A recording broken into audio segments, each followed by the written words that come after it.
नमस्कार दोस्तों, स्वागत है आपका अपने चैनल पर। जहां आज की इस वीडियो में हम देखने वाले हैं एड ग्रेड अभ्यास पुस्तिका विज्ञान कक्षा 6। जहां इस वीडियो में बच्चों आज मैं आपके लिए बहुत ही मज़ेदार कॉन्सेप्ट लेकर आई हूं। विज्ञान का आज का अध्याय हमारा रहने वाला है अध्याय 6, हमारे आसपास की सामग्री। हमारे आसपास जो भी सामग्री है उसके बारे में आज हम इस अध्याय में देखने वाले हैं। तो बने रहे हमारे यूट्यूब चैनल पर। साथ साथ अगर आप नए हैं तो हमारे चैनल को भी ज़रूर सब्सक्राइब करें। तो चलिए शुरू करते हैं। कक्षा 6 एड ग्रेड अभ्यास पुस्तिका विषय विज्ञान अध्याय 6, हमारे आसपास की सामग्री। प्रश्न है बहुविकल्पी प्रश्न। प्रश्न नंबर 1, सही विकल्प को चुनकर उत्तर लिखिए। यहाँ पर बच्चों आपसे प्रश्न पूछा गया है, दीपा के पास कुछ सामग्री जैसे लोहा, लकड़ी, प्लास्टिक, बांस, सीमेंट और पत्थर है। कुर्सी बनाने के लिए दीपा को कुछ वांछनीय गुणों का ध्यान रखना है। ये गुण निम्नलिखित हैं। तो यहाँ पर हम बताएंगे ये कौन से गुण है, लकड़ी और प्लास्टिक। ऑप्शन सी जो है यही आपका सही उत्तर रहेगा, लकड़ी और प्लास्टिक। अब इसके बाद हम देखेंगे नंबर 2, एक छात्र ने गिलास बनाने के लिए कागज, कपड़ा, प्लास्टिक की जाली तथा कांच जैसी सामग्रियों को एकत्र किया। इनमें से किस सामग्री में जल धारण करने की क्षमता अधिक होगी? उत्तर हम लिखेंगे केवल कांच। ऑप्शन सी जो है आपका सही उत्तर रहेगा। इसके बाद नंबर 3 पर है, शीट ने नमक, शक्कर, चाक, पाउडर, रेत, लकड़ी का बुरादा तथा छोटे कंकड़ एकत्र करके सभी को पानी में भरे बीकर में डालकर तेजी से हिलाया और कुछ देर के लिए रख दिया। कुछ देर पश्चात देखने पर निम्न में से कौन सा सही अवलोकन दिखेगा? उत्तर हम लिखेंगे नमक तथा शक्कर अदृश्य हो जाएंगे। ऑप्शन बी जो है यहाँ पर आपका सही उत्तर है। इसके बाद है नंबर 4, दिए गए कथनों को पढ़िए। यहाँ आपको कथन दिए गए हैं, इनको पढ़ना है। कोई भी वस्तु जो स्थान घेरती है और द्रव्यमान रखती उसे द्रव्य कहते हैं। द्रव्यमान को ग्राम और किलोग्राम को केजी इकाइयों में मापा जाता है। उपरोक्त कथनों में से सही कथन है। उत्तर हम लिखेंगे दोनों कथन सही है। कोई भी वस्तु जो स्थान घेरती है वह द्रव्यमान रखती है और द्रव्यमान को हम ग्राम में नापते हैं और किलोग्राम यानी केजी में मापते हैं। अब इसके बाद बच्चों अगला प्रश्न दिया हुआ है, दीपा और सारा को विद्यालय से घर जाते समय रास्ते में दो अज्ञात सामग्री क और ख मिली। उन्होंने देखा क सामग्री को आसानी से दबाया व खरोचा जा सकता है तथा ख सामग्री को दबाना व खरोचना कठिन था। आपके अनुसार क तथा ख सामग्री क्रमशः होंगी। उत्तर में हम लिखेंगे स्पंज और लोहे की कील। ऑप्शन बी जो है आपका सही उत्तर रहेगा, स्पंज और लोहे की कील। इसके बाद है, आपने दुकानों में अलग अलग आकार की जल की बोतलें बिकती हुई देखी होंगी, जिन पर मात्रा के रूप में 1 लीटर, 500 मिलीलीटर, 200 मिलीलीटर आदि लिखा रहता है। यह मात्रा बोतलों में जल के बारे में क्या दर्शाती है? तो यह मात्रा जल के बारे में उसका आयतन दर्शाती है। ऑप्शन सी जो है आपका सही उत्तर है।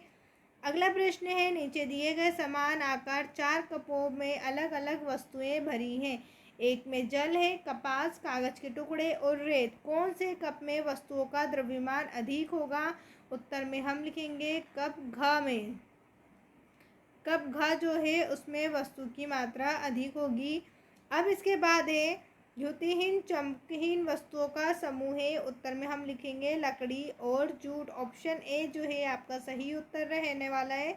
इसके बाद है, ऐसी कौन सी वस्तुएं हैं जिसमें द्रव्यमान और आयतन दोनों हैं लेकिन हमें दिखाई नहीं देते?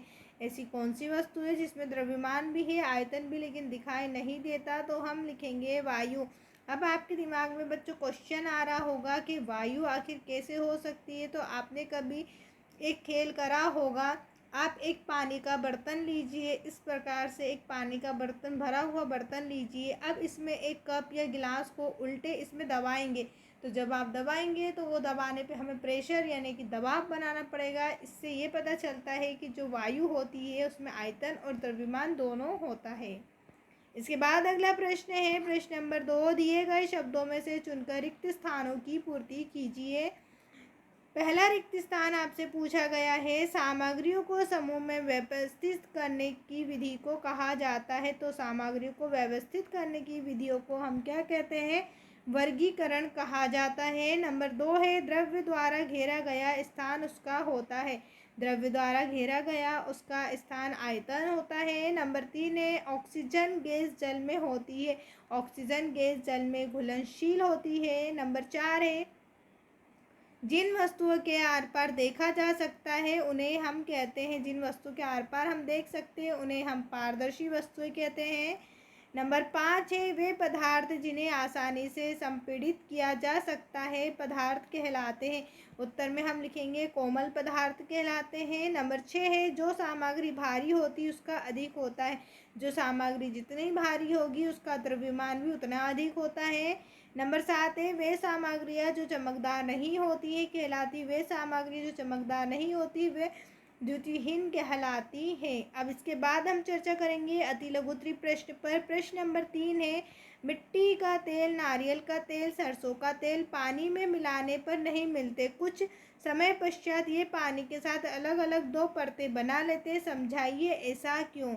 उत्तर में हम लिखेंगे उपरोक्त सभी तेल पानी में घुलनशील होते हैं, अघुलनशील होते हैं। कुछ समय बाद वे अलग अलग दो परतें बना लेते हैं और पानी से हल्का होने के कारण उसके ऊपर एकत्र हो जाते हैं। प्रश्न नंबर 4 पर हम देखेंगे शीत ने देखा कि उसकी माँ रसोई में मसालों को कांच के जार में रखा है, इस तरह मसालों को रखने का क्या कारण है। उत्तर में हम लिखेंगे चूँकि कांच के जार पारदर्शी होते हैं जिससे उनमें रखे मसालों को पहचानने ढूंढने में आसानी होती है, इसलिए शीत की माँ ने मसालों को कांच के जार में रखा है। प्रश्न नंबर 5 है दो चमकदार तथा दो द्युतिहीन चमकहीन सामग्रियों के उदाहरण लिखिए। तो दो चमकीन सामग्रियों के उदाहरण हम लिखेंगे चमकदार सामग्रियाँ तांबा एल्यूमिनियम है और द्युतिहीन सामग्रियाँ लकड़ी रबर है।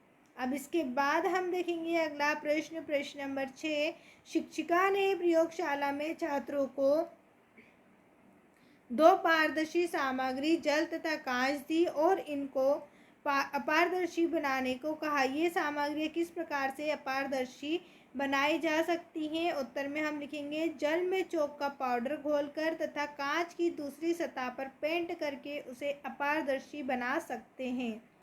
प्रश्न नंबर 7 है वर्गीकरण किसे कहते हैं, यहाँ क्यों आवश्यक है। उत्तर में हम लिखेंगे वस्तुओं को अनेक गुणों के आधार पर समूह में व्यवस्थित करने की विधि वर्गीकरण कहलाती है। वर्गीकरण से वस्तुओं को व्यवस्थित करने तथा उनका अध्ययन करने में आसानी होती है। प्रश्न नंबर 8 है जल में घुलनशील 3 ठोस सामग्री तथा 3 द्रव्य सामग्रियों के नाम लिखिए। उत्तर में हम लिखेंगे जल में घुलनशील ठोस सामग्रियाँ चीनी, नमक, फिटकरी है और जल में घुलनशील द्रव्य सामग्री सिरका, नींबू का रस और कोल्ड ड्रिंक है। इसके बाद है प्रश्न नंबर 9 आयतन और द्रव्यमान को मापने की इकाइयाँ लिखिए। तो आयतन को लीटर या मिलीलीटर में तथा द्रव्यमान को किलोग्राम या ग्राम में मापा जाता है। प्रश्न नंबर 10 है टेनिस की गेंद और क्रिकेट की गेंद में किस गेंद का द्रव्यमान अधिक होगा और क्यों। आपको बताना है क्रिकेट की या टेनिस की गेंद किस में द्रव्यमान अधिक है और क्यों। उत्तर में हम लिखेंगे टेनिस की गेंद और क्रिकेट की गेंद में से क्रिकेट की गेंद का द्रव्यमान अधिक होगा क्योंकि वहाँ अधिक कठोर पदार्थों की बनी होती है, साथ ही उसका आकार भी अधिक बड़ा होता है। प्रश्न नंबर 11 है वायु द्रव्य है या नहीं, अपना उत्तर कारण सहित लिखिए। क्या वायु द्रव्य है। उत्तर में लिखेंगे हाँ वायु द्रव्य है क्योंकि द्रव्य की भांति ही यहाँ स्थान घेरती है तथा इसका अपना द्रव्यमान होता है।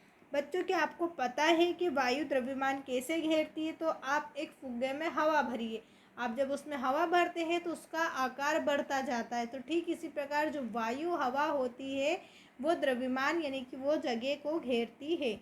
अब इसके बाद हम देखेंगे लघुत्तरी प्रश्न, प्रश्न नंबर 12 है दुल्हन ने किराने की दुकान पर देखा कि दुकानदार ने सभी तरह के आटे एक कोने में, दालें एक कोने में, मसाले को एक जगह पर तथा सभी सामग्रियों को समूह में रखा था। उसके ऐसा करने का क्या कारण है। यदि वह सामग्रियों को समूहीकृत ना करता तो दुकानदार को कौन कौन सी समस्याओं का सामना करना पड़ सकता है, लिखिए। उत्तर में हम लिखेंगे दुकानदार का सामग्रियों को समूह में वर्गीकृत करने से दुकान में सामान को खोजने, स्टॉक करने, बिक्री करने के रखने के लिए में सहायता मिलती है। यदि दुकानदार सामग्रियों को समूहीकृत न करता तो उसे सामान को ढूंढने में कठिनाई होती तथा ग्राहक को सामान देने में अधिक समय एवं श्रम खर्च होता। इसके बाद है प्रश्न नंबर 13, हमारे आसपास की वस्तु को किन गुणों के आधार पर समूह में विभाजित किया जा सकता है। उत्तर में हम लिखेंगे हमारे आसपास की वस्तुओं को उनके रंग, आकार, कठोरता, कोमलता, चमक और द्युतिहीन तथा निर्माण सामग्री के आधार पर अलग अलग समूह में बांटा जा सकता है। इसके अलावा उनकी उपयोगिता एवं रासायनिक संगठन के आधार पर भी वर्गीकृत कर सकते हैं। प्रश्न नंबर 14 है, निम्नलिखित सामग्रियों को उनके गुणों के आधार पर वर्गीकृत कीजिए। कांच, लकड़ी, रबर, तांबा। उत्तर में हम लिखेंगे कांच जो होता है वो कठोर और पारदर्शी होता है, लकड़ी जो होती है वो कठोर और अपारदर्शी होती है, रबर जो है कोमल और अपारदर्शी है तथा तांबा जो होता है वो कठोर और चमकदार होता है। इसके बाद है प्रश्न नंबर 15, ORS यानी कि ओरल रिहाइड्रेशन सॉल्यूशन का पैकेट प्राथमिक स्वास्थ्य केंद्रों और बाजार में उपलब्ध होते हैं, किंतु आवश्यकता पड़ने पर आप इसे घर में कैसे बनाएं, इसकी बनाने की विधि तथा उपयोग लिखिए। उत्तर में हम लिखेंगे उबाल कर ठंडा किए गए 1 लीटर साफ पानी में 6 चम्मच चीनी एवं आधा चम्मच नमक को घोलकर घर पर ही ORS घोल बनाया जा सकता है। यह शरीर में पानी एवं इलेक्ट्रोलाइट्स की कमी को पूरा करता है। दस्त, उल्टी या अधिक पसीना आने से शरीर में पानी एवं जरूरी खनिज लवणों की कमी को शीघ्रता से पूरा करता है। इसके बाद हम देखेंगे प्रश्न नंबर 16, नीचे बॉक्स में कुछ सामग्री दी गई है, इन सामग्रियों को गुणों के आधार पर छांट कर दी गई तालिका में भरिए। तो यहाँ हम तालिका में इस तरीके से भरेंगे। पारदर्शी वस्तुएं, कांच का गिलास और पारभासी बटर पेपर, फॉरेस्टेड कांच का तेल, कांच तेल लगा कागज। अपारदर्शी वस्तुओं में हम लिखेंगे रबर, लकड़ी का बोर्ड। अब इसके बाद हम देखेंगे अगला प्रश्न करने से पहले अगर अभी तक आपने हमारे यूट्यूब चैनल को सब्सक्राइब नहीं किया है तो चैनल को ज़रूर सब्सक्राइब करें, वीडियो को लाइक करके अपने सभी दोस्तों के साथ शेयर ज़रूर करें। इस चैनल पे आपको जितनी भी एड ग्रेड है उन सभी एड ग्रेडों का सल्यूशन बताया जाता है। साथ ही साथ आपकी जो MP बोर्ड एग्ज़ाम्स होती हैं उन एग्ज़ाम्स के लिए आपको IMP क्वेश्चंस और पेपर सल्यूशन भी बताया जाता है। तो चैनल को ज़रूर सब्सक्राइब करें जिससे आपकी सभी इम्पोर्टेंट वीडियो आपको मिलती रहें। अब इसके बाद हम देख लेते हैं प्रश्न नंबर 17, आप 2 समान आयतन के कांच के गिलास दिए गए हैं, एक गिलास पानी तथा दूसरे गिलास में शहद भरा गया है, किस गिलास की सामग्री का द्रव्यमान अधिक होगा और क्यों। उत्तर में हम देखेंगे शहद से भरे गिलास की सामग्री का द्रव्यमान अधिक होगा क्योंकि शहद का घनत्व पानी से अधिक होता है, जिसका मतलब है कि समान आयतन में शहद का द्रव्यमान पानी की अपेक्षा अधिक होगा। प्रश्न नंबर 18 है, धातुएं चमकदार होती हैं किंतु धीरे धीरे अपनी चमक खो देती हैं और फीकी एवं द्युतिहीन दिखाई देने लगती हैं, इसका क्या कारण है, स्पष्ट कीजिए। उत्तर में हम लिखेंगे यद्यपि धातुएं चमकदार होती हैं तथापि कुछ धातुएं हवा एवं नमी के प्रभाव के कारण अपनी चमक खो देती हैं तथा फीकी एवं द्युतिहीन दिखाई देती हैं। दीर्घोत्तरी प्रश्न है प्रश्न नंबर 19 से चित्र में दिखाई गई वस्तुओं को उनके गुण के आधार पर समूह में बांटिए। आपको चित्र में वस्तुएं दी गई हैं, हमें उनके गुण के आधार पर समूह में बांटना है। तो पहले हम लिखेंगे कठोरता वाली वस्तु में हम लिखेंगे स्टील का गिलास, चम्मच, ताला, चाबी, प्लास, कांच का गिलास, कंचे, पत्थर, दिया और शॉर्पनर। कोमलता में हम लिखेंगे लकड़ी की चम्मच, कागज का गिलास, नोटबुक, पुस्तक, पौधा, गेंद, स्केल, चरखा, पेंसिल। चमक वाली वस्तु में हम लिखेंगे गिलास, चम्मच, ताला, चाबी, प्लास। और द्युतिहीन वस्तु में हम लिखेंगे लकड़ी की चम्मच, चरखा, कागज का गिलास, नोटबुक, पुस्तक, गेंद, शॉर्पनर, स्केल, कंचे, पेंसिल, दिया और गमला। अब इसके बाद हम बात करेंगे प्रश्न नंबर 20 पर, मैं कौन हूँ, दिए गए गुणों के आधार पर मुझे पहचाने। मुझ में से आप आर पार स्पष्ट नहीं देख सकते। उत्तर में हम लिखेंगे फ्रॉस्टेड ग्लास। नंबर 2, कठोर और जल में घुलनशील हूँ, चीनी। नंबर 3, मैं अपनी चमक खो देती हूँ, लोहा।